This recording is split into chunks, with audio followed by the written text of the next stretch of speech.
Oui, mais on ne s'attendait pas non plus à une promenade de santé contre ce genre d'équipe. C'est une belle équipe, vraiment une très belle équipe qui est placée au-dessus de nous et on savait que ce ne serait pas facile.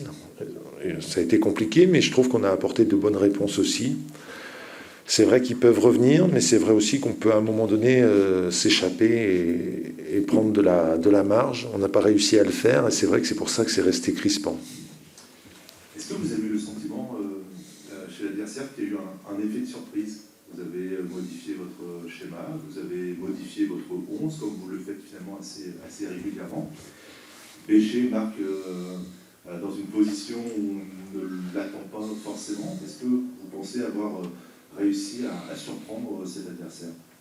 Je ne suis pas sûr que ce soit ça. Je crois que on a des difficultés à domicile depuis le début de la saison parce qu'on est sans doute un peu prévisible, parce qu'on essaye d'être bien organisé, mais on n'a pas assez de pas de folie, mais et c'est pour ça que j'ai essayé de provoquer des choses. On avait gagné à Niort en procédant d'une certaine façon, mais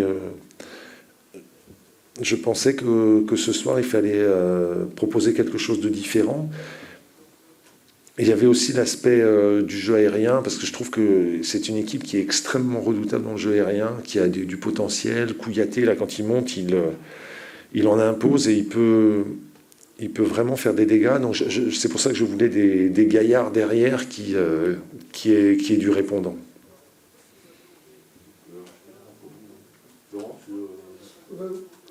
Globalement, Paul, c'est une deuxième victoire d'affilée. C'est un tableau de marche qui est finalement conforme à ce que tu voulais sur cette période où vous allez avoir des matchs importants, notamment vendredi. Oui, c'est vrai que si on veut rester dans la course pour au moins les barrages, peut-être mieux, même si Lorient et Lens semblent archi favoris pour ces positions-là, mais il n'empêche, pour rester dans la course, pour finir dans les 5 premiers, il ne faut pas se laisser décrocher, c'est surtout pas le moment de lâcher.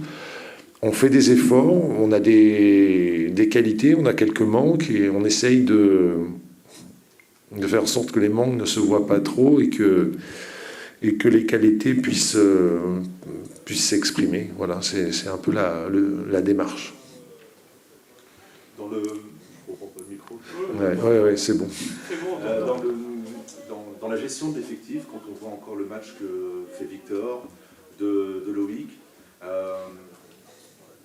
n'y a pas eu de renfort pendant le mercato, mais on sent que ces joueurs-là sont de potentiels renforts.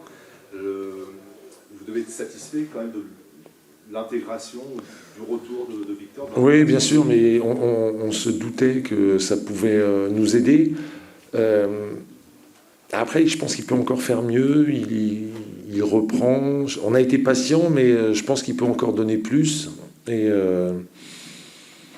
quant à Loïc, je trouve que c'est la preuve pour les jeunes c'est quand ils font les efforts qu'ils comprennent que ça passe par du travail, une bonne intégration dans le groupe pro, ils seront récompensés. Je trouve que Loïc est un exemple pour les jeunes du centre de formation. Ça, c'est intéressant. Il est au tout début. Pour lui, ça demande confirmation, mais je pense qu'il a la tête sur les épaules et qu'il n'en a pas fini et qu'il a le potentiel pour vraiment, vraiment s'installer dans l'équipe. Je sais que vous n'aimez pas parler individuellement des joueurs, mais il y en a un aussi ce soir qui a brillé, c'est Jean-Pascal, oui. Qui est au niveau auquel on l'attend, qui a été décisif, une nouvelle passe décisive, c'est maintenant le meilleur passeur du championnat. C'est ce Jean-Pascal Fontaine-là dont le HAC a besoin. Moi, je pense qu'il est capable de faire une meilleure seconde partie de saison que sa première. Il est je le sens un petit peu revanchard. Son match est dans la lignée de ce qu'il faisait durant les derniers entraînements. Il y avait de très très bonnes choses. J'ai très très envie qu'il confirme cela et oui, moi je suis très très content de son match parce que c'est vrai qu'il a fait cette passe décisive, c'est vrai qu'il a été bon techniquement, mais en plus il a beaucoup couru, il a été très généreux, il a été très discipliné et ça c'est intéressant, vraiment. Vous avez fait un changement très tard, vous avez fait un changement très tardivement. Enfin, Laurent Datas, lui, a changé très tôt, il voulait changer. C'était dur de changer des joueurs, là, vous étiez satisfait de l'équipe, En fait, durant la saison, j'ai parfois changé 2 joueurs à la mi-temps. J'ai fait ce que j'avais envie de faire. Je trouvais que ce que l'on a souhaité faire fonctionnait, même si on concédait quelques situations. Et puis, non, en fait, je me force à rien. Je fais ce que j'ai envie de faire. On n'est pas obligé de faire 3 changements à la 70e pour faire plaisir. Les joueurs comprennent bien que... j'ai fait un peu à la Giroud ce soir, mais ça peut être un bon exemple parfois. Vous n'avez pas le temps de savourer là, des vendredis à la réception de Lens, deuxième au classement, encore un gros match au Stade Océane. Oui, mais là ça fait partie des gros favoris. On peut penser qu'avec Lens, qu'avec Lorient, les 2 premières places sont dévolues à ces équipes-là, mais notre objectif c'est d'essayer de perturber tout ça et d'essayer de se mêler à la lutte. Après, aujourd'hui, on a du retard quand même. On a 7 points de retard sur Lens, ça fait beaucoup. Mais on a une belle occasion de s'étalonner, de voir ce que ça donne. Ouais. Vous pourrez compter des nouveaux sur les supporters J'espère. Et puis j'espère qu'il y aura un peu plus de monde. Nous, on attend que ça. Je trouve que l'équipe est généreuse. Elle a des manques, je l'ai dit, mais elle est généreuse. Il y a des jeunes qui méritent qu'on les soutienne. Et j'aimerais bien que ça prenne, qu'il y ait du monde et que les gens viennent encourager ces jeunes qui débutent dans la carrière et qui sont très fiers. Moi, je suis content de voir Pape Gay, capitaine du Havre. Je suis content d'intégrer Loïc. Il y a Junior qui a 20 ans à peine. Enfin, il y a pas mal de jeunes quand même. Et je trouve que ces jeunes-là font des efforts et ils comprennent qu'ils soient à une période importante de leur carrière. Tu as dû passer, Paul, par des drôles de sentiments quand tu as vu l'égalisation et le but refusé juste derrière. Oui, mais c'est vrai qu'on s'en sort bien, mais l'explication est claire. À partir du moment où l'attaquant est hors jeu et oblige, enfin, ou pousse Bécher à intervenir de cette façon-là, à partir du moment où sa position a un impact, je comprends que la décision soit prise. Ok, merci. Merci. J'en ai pas eu. Non, j'en ai pas eu. Il m'a juste demandé de ne pas lui parler. Et il m'a dit plus ou moins que c'était comme ça. Enfin, il n'a pas voulu me donner d'explications sur ce que je lui ai demandé. Je lui ai juste demandé de me donner des explications parce que je ne connaissais peut-être pas la règle. Et voilà, je n'ai pas eu de réponse. Et vous, direct, moi, ça m'a marqué. Oui, moi, à partir du moment où le joueur du Havre revient, il voit mon joueur, il essaye peut-être de donner le ballon de la tête à son gardien, après il le met dans le but. Moi, j'estime qu'aujourd'hui, il y a but. Maintenant, on peut m'expliquer qu'il fait action de jeu, Kiki, peut-être qu'il est hors jeu au départ. Ok, mais à un certain moment, je ne sais pas quelle est la règle. Ce qui est sûr, c'est que Kiki, au départ du ballon, il est hors jeu. Après, ce qui se passe derrière, est-ce qu'il fait action de jeu, pas action de jeu, est-ce que quand un défenseur met un but contre son camp, c'est comme quand vous donnez le ballon en arrière à un joueur, le joueur, même s'il est hors jeu, il fait action de jeu aussi. Donc en fait, ce que j'ai pas trop compris, c'est tout ce que j'ai demandé à savoir, et je l'ai pas eu, sauf que c'est vrai que en dehors de ça, c'est une certaine frustration ce soir de pas revenir au moins avec un point, puisqu'on a fait, je pense, un bon match dans l'ensemble, et on n'a pas su, peut-être nous, être assez méchants devant le but pour pouvoir prétendre revenir au moins avec un point.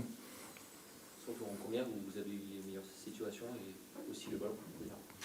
Oui, mais bon, on a eu 65% de possession de balle et pour autant on perd 1-0. Donc ça m'est arrivé à d'autres matchs aussi où on n'avait pas de possession et on gagnait les matchs. Maintenant, je pense que si on veut rester en haut du tableau, il faut rééditer les matchs que l'on a fait, que ce soit à Clermont ou ce soir ici, parce que je tenais à féliciter quand même les joueurs qui ont donné énormément, qui ont fait pour moi un match de bonne qualité. Donc on montre une bonne image de notre club, de notre équipe. Ce qui me dérange, c'est qu'à chaque fois qu'il y a faute, on a pris un carton et que je vais avoir encore 2 joueurs suspendus pour Lens. Ça fait beaucoup. Après, les erreurs ou pas d'arbitrage, les erreurs de mes joueurs, mes erreurs à moi, c'est comme ça fait partie du foot. Mais par contre, les cartons, ça fait vraiment, vraiment, vraiment beaucoup. On n'a pas un effectif très, très nombreux, si je puis dire. Et quand on perd 2-3 joueurs à chaque match, c'est difficile de faire des bonnes saisons et de faire des bons matchs, notamment des joueurs cadres. Donc je leur avais dit avant le match, mais je trouve que ça va vite au carton. On laisse pas trop le temps. Alors après, quand il y a une faute grave, je peux le comprendre, c'est normal. Mais après, nous, on est un peu pénalisé là-dedans. Voilà, c'est comme ça, c'est le foot, il faut faire avec et ça permettra à d'autres joueurs de jouer. J'ai du mal à trouver Chris Bédia devant, c'est un peu tranchant dans un zone de vérité. Ben, c'est ce que je leur ai dit à la mi-temps. C'est-à-dire qu'en fait, on a bien joué jusqu'aux 25 mètres adverses et dans les 25 derniers mètres, on n'a pas su faire ce qu'il fallait, ou provoquer, ou aller chercher des fautes, ou être un peu plus juste dans la dernière passe et dans le dernier geste. Mais on ne peut pas non plus gagner tous nos matchs qu'en pensant qu'on va marquer sur coup de pied arrêté.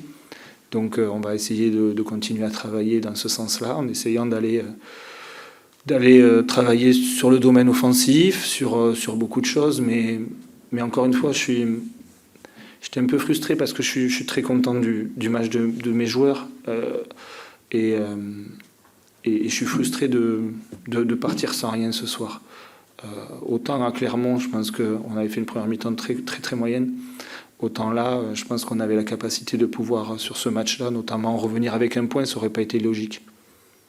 Avez-vous été surpris par le dispositif du Havre qui laissait des espaces sur les côtés? On a vu que Béchier souvent était assez seul à droite et Marc Cotta là-bas. Ben, en fait, c'est la première fois qu'il joue à 5. Est-ce qu'eux nous attendaient à 5 ou pas? Je ne sais pas. C'est la première fois qu'ils jouent à 5. Après, bon, ça leur a bien réussi hier soir. Est-ce qu'ils avaient peur peut-être de notre qualité offensive ou pas? Je ne sais pas. Il a peut-être renforcé pour les coups de pied arrêtés aussi. Donc, je ne sais pas. Il faudra lui demander à lui. Maintenant, c'est vrai qu'on a essayé en deuxième mi-temps d'être un peu plus cohérent, notamment sur le côté gauche, puisqu'en première mi-temps... Stone n'avait pas trop l'habitude de jouer dans ce dos non plus. Lenny revenait depuis un moment, il n'avait pas joué. Donc on a eu 2 trous d'air en première qui auraient pu nous coûter cher. Il y en a un qui nous a coûté cher. Après, je pense qu'on a bien recadré les choses à la mi-temps et on n'a pas vraiment été mis en danger, à part peut-être la frappe de Kadewere. Mais autrement, on n'a pas été mis en danger parce que je pense que les joueurs ont fait de belles choses. Ils ont couru, ils ont montré beaucoup d'abnégation. Et j'espère qu'ils seront récompensés sur les 3 matchs qui arrivent. Parce que si on continue à jouer comme ça, on va embêter d'autres équipes. Justement, est-ce que sur le plan comptable, ces 2 défaites rendent primordial une victoire vendredi prochain à domicile en plus? Non, il n'y a rien de primordial. Je crois qu'aujourd'hui, on sait où on veut aller. On va jouer une équipe qui est très costaud, qui est une équipe qui défend très bien, qui va jouer aussi les contres. Et puis nous, on va essayer de faire ce qu'on a fait ce soir, essayer de rééditer la même prestation en étant peut-être un peu plus cohérent devant le but et notamment dans le dernier geste et dans la dernière passe. Maintenant, mettre la pression sur le fait d'aller gagner ou pas un match absolument à domicile, ça veut tout dire et rien dire à la fois. Je pense que ce qu'on veut surtout, c'est continuer à travailler comme on travaille et peut-être que ça va retourner pour nous. Merci. Merci coach. Merci.